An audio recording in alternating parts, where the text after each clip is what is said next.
Prime Minister Shehbaz Sharif has extended an olive branch to Pakistan Tehreek-e-Insaf chief Imran Khan, urging him to set aside his acrimony for now and work together for providing relief to fellow countrymen affected by the floods. The Premier said he wished to ask Khan to sit with him and move forward on relief efforts and bring the country out of this crisis. The Prime Minister said he would like to put together a united front and move with unity of thought and action.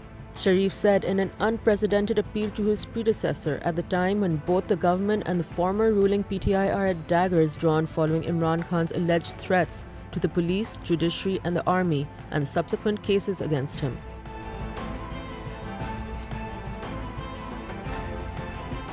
In an attempt to stabilize food prices, the Food Ministry is set to issue permits to facilitate onion and tomato imports from Iran and Afghanistan. The Food Ministry has asked the Federal Board of Revenue to waive taxes and levies on onion and tomato imports for the next 3 months and expects that this will be made effective immediately. The monsoon floods have set food prices skyrocketing, putting many staples out of reach of the poor.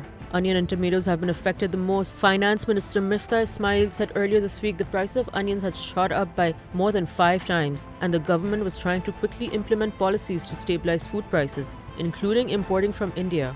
However, Prime Minister Shehbaz Sharif has ruled out the possibility of vegetable imports from India, saying that two sides need to talk about the human rights situation in India-held Kashmir. He added he was ready to sit with Indian Prime Minister Narendra Modi and talk over the issue.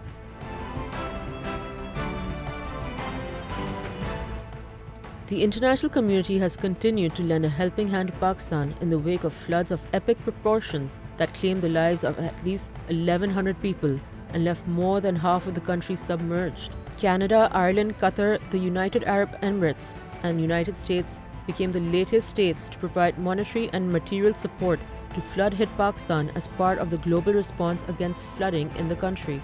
The US aid announced an additional $30 million in life-saving humanitarian assistance to support people and communities affected by severe flooding. The United States also provided over $1.1 million in grant and project support earlier this month to ensure direct assistance reached the communities most impacted and help mitigate and prevent the effects of future floods. The US Embassy in Islamabad said that in response to the Pakistan government's request for assistance, the US will prioritize urgently needed flood support, safe water, sanitation and hygiene improvements, financial help and shelter assistance.